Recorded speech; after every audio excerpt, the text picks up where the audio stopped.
କାଁ ହେଲା ମୁହଁକେ ଘୁମେଇ କରି ବସଛ ଗୋ? पहला कहतेन ठंडा पेट रे भाई।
संपूर्ण नहीं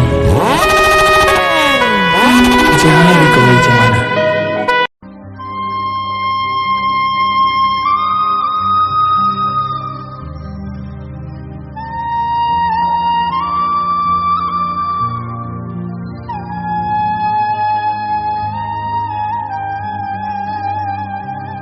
हो लागे लागे